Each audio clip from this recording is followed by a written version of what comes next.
Paul Durso again on Mastering the Art of Financial Planning. Today we're going to be talking about investments. Have you ever found yourself really confused over different types of investments that are out there, whether it be stocks, bonds, mutual funds, ETFs, or those crazy things called annuities? Some of the investments that we're going to be talking about today are just that. A lot of the investments I just listed, a few others. But what we're going to do is go over a high-level view of what those investments are and how they apply to you. Now, before we jump into some of those investments, what we want to talk about is a little disclaimer, because we are going to be mentioning a lot of different investments today in this video, but under no circumstance are we making any form of investment recommendations. There's so many things you have to take into considerations before making an investment recommendation, and we're doing none of that in this video. Okay, so with that out of the way, let's jump in. There's four big issues that I want to talk about before we get into investments. The first one is time horizon. Now, if you're going to consider any form of investment and actually putting some of your own hard-earned money into that investment, you should probably have a good understanding of what your time horizon is going to do or going to be before you actually place that money in the investment. Because depending on the investment that you're choosing, you might have to put that money in the investment for a long period of time before you can earn some rate of return. It might have penalties, there might be withdrawal issues, there might be low liquidity. So you might want to understand what your specific time horizon is before you invest in that money. Another thing is risk. And this is something we talk a lot about in this section or in this class, Mastering the Art of Financial Planning, because risk is something that's very, very difficult to determine. A lot of times we don't even understand the risk we're taking until it's too late, good or bad. Whether, hey, there was no risk in that, I never did anything but make money, or why in the world did I invest in that? I've done nothing but lose money. Risk is this thing that once you feel like you understand it, it changes. Then you're like, man, I don't think I understand anything about risk. So as we go through a lot of our simplicity planning sections in this class, we have a very unique way of understanding, and it's pretty bare basic when it comes to risk.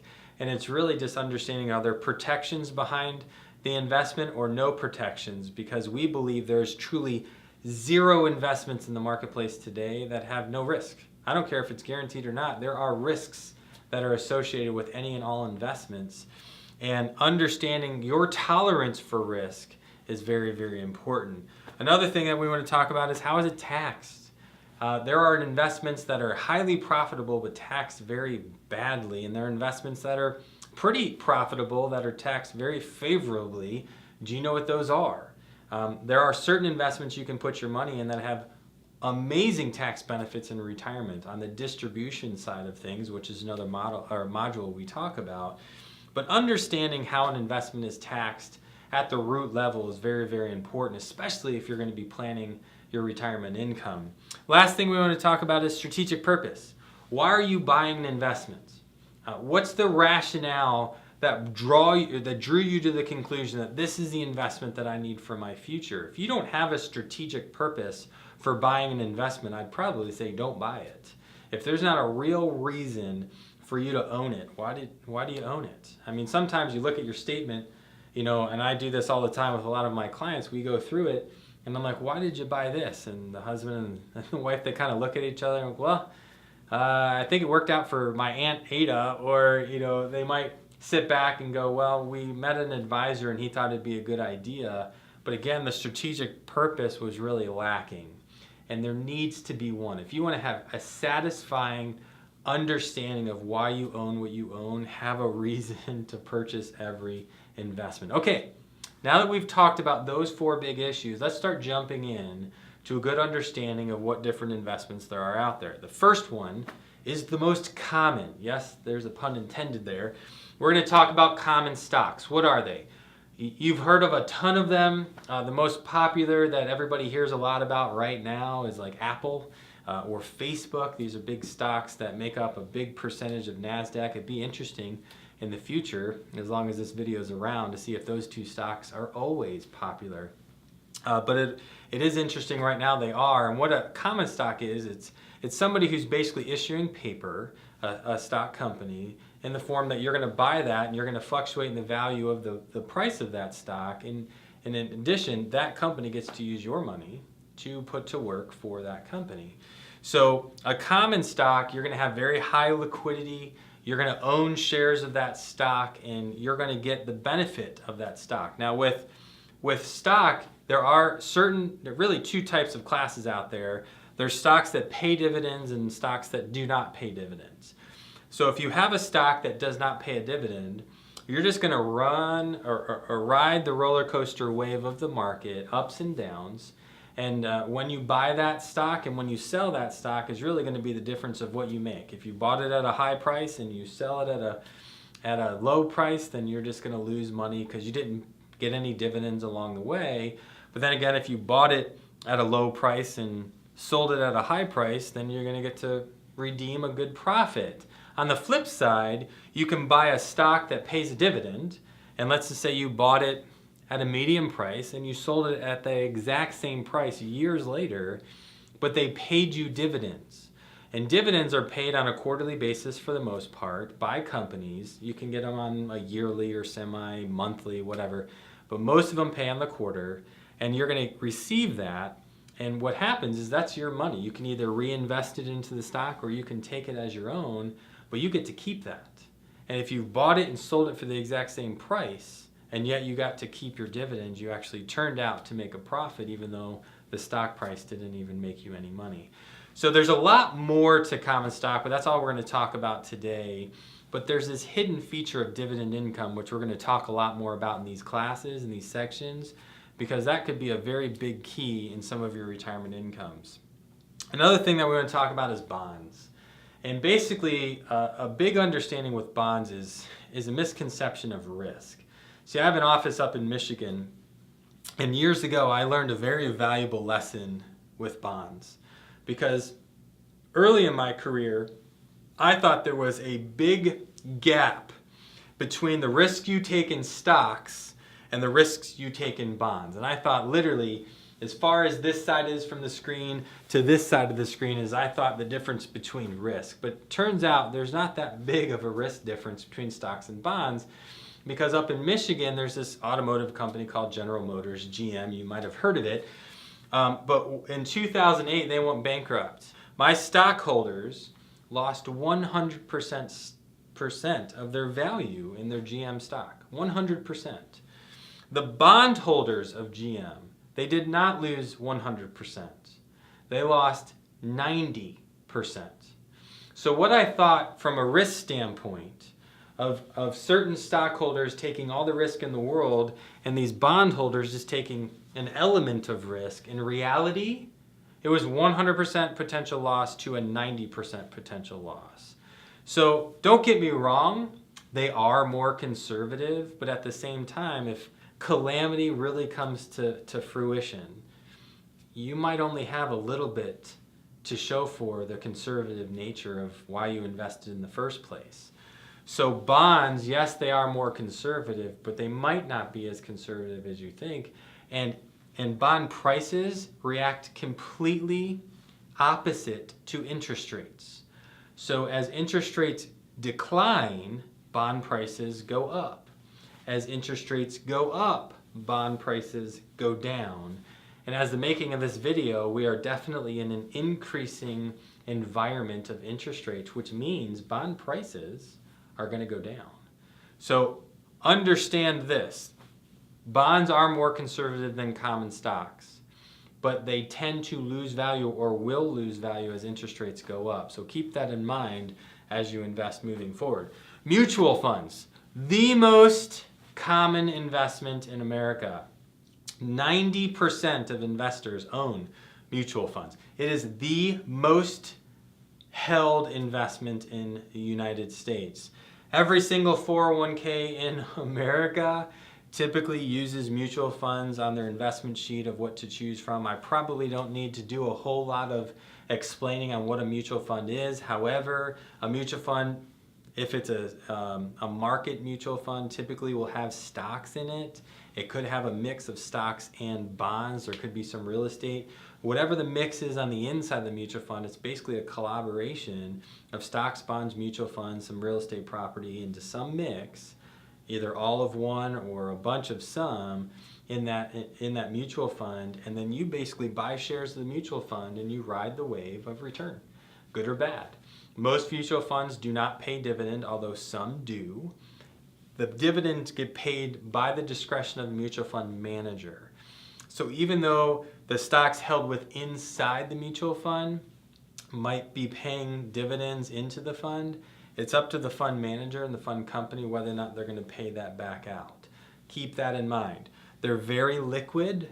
They're easy to get in and get out of. Some are taxed more efficiently than others, but at the end of the day, you're basically buying a vehicle that's going to ride the wave of the market. One side note on this. If you take all of the mutual fund managers in America and you look at them over a 30-year period, okay, and this is coming from the Dalbar study, and you can look that up on the internet, Dalbar study, and find out that the average mutual fund manager, professional manager in America today, has averaged about 3.66% over the last 30 years, where the S&P, the market, has averaged north of 10%. So you've got mutual fund managers who are paid very well to do what they do best, which is make 3.66% rate of return when the market's averaging north of 10. That is not something that you want to probably put your money into, but yet 90% of Americans have. We've put our money in a place that literally is making a third of what the market's making, and you're paying all of this money into management for what reason? Now, if this sounds like I'm trying to recommend one way or the other, I'm just telling you what studies have shown. The reality is mutual fund managers may make good return, bad return in a given year, but the long-standing history is not very strong. Just keep that in mind as you invest your money around. The next thing is we want to talk about is electronically traded funds. Now, that is an ETF for short. ETFs are basically mechanical vehicles. So they're controlled by computers. There's no manager. They're very, very cheap. They're very low cost investment. They're widely liquid, meaning you can go in and get out in a day's notice. They do not pay dividends. They don't pay any sort of income. It's, again, a roller coaster ride. The difference between an ETF and a mutual fund is mutual funds are going to have a higher cost of entry because of the manager, versus an ETF. It's low cost in management, but you're basically just buying some index. It could be a real estate index, a market index, what have you, a consumer index. You're just going to buy the ETF that follows that market. So these are very generic in the sense that they're buying an index, where a mutual fund can be very specific, and again, it's going to have a personal touch managing that. ETFs are very low cost, again. There's no personal touch. Performance aside, they're just going to follow an index, okay? Again, talking about strategic purpose, if you were to consider an ETF, mutual fund, bond, or stock that I've talked about so far, what's the reason behind why you bought it, or why you're thinking about buying it, or why you have it in your portfolio today? If there's no real reason, you might not want to keep it. Another thing is a real estate investment trust, a REIT for short. This is basically high level. There's two big groups. You've got a direct REIT, which is an illiquid security, and then you have a stock that can be classified as a REIT, which is a very liquid investment. Both of them are required from a tax position to pay out income to you. These investments tend to pay very, very well. There's a lot of different risks that you have to keep in mind when looking at a real estate investment trust, but know that they pay wonderful income, or can pay really good income, high interest rate income. There's a lot of risks that go along with it. There can be liquidity risks, and there also can be a lot of fluctuation because it's a very niche market.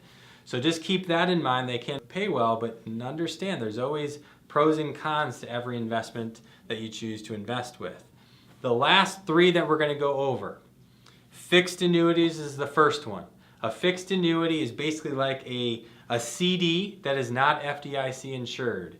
It is insured through the insurance company offering the annuity, and they're going to give you a fixed rate. So you might put X amount of dollars, $100,000 into a fixed annuity, and they're going to guarantee some earnings on it, like 3%.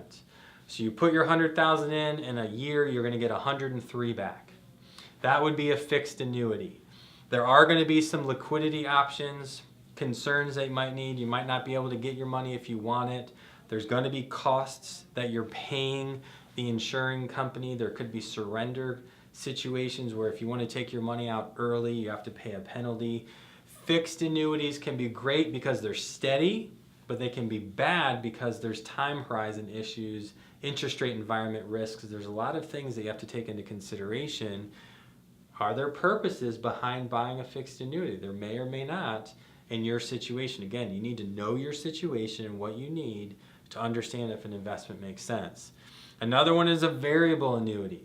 Okay, variable annuities basically are a bunch of mutual funds stopped inside of an annuity, and you're going to basically buy the annuity, defer any earnings that you have from a tax perspective to the future. So there can be tax benefits here, but there's also going to be liquidity concerns, and there's also going to be cost concerns because there's a cost for the annuity itself, plus there's oversight, management costs inside the mutual fund. So these can be very, very expensive.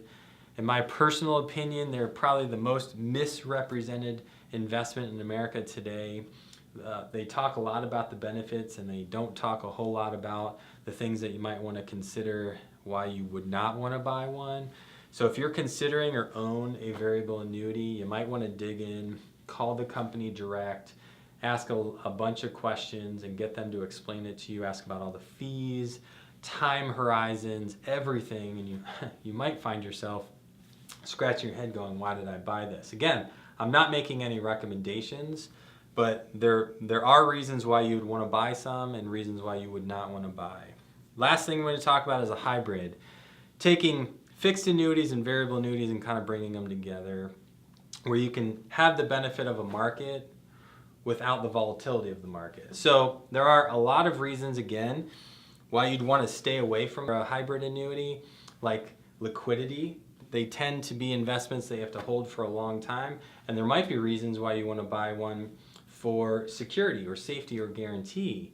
So there's again pros and cons to every style of investment out there. I'm not advocating pro or against any investment, just wanting you to know, and I keep harping on this, if you don't have a strategic purpose in buying one and understanding your time horizons and tax consequences and all the things I talked about in the beginning of this video, you probably, if you don't know the answers behind all of that, you should stop everything, find those answers, rewind this video, start back there before you start learning about these other investments, because if you don't have the answers there first, understanding these second really aren't going to do you any benefits, okay? So this again was a quick overview of some investments. If you've got other investments that we didn't go over in this video, email us, send us a note. We'd be happy to either get on the phone with you or send you an email explaining what they are. We have tons of good articles on our website about a lot of different things. But again,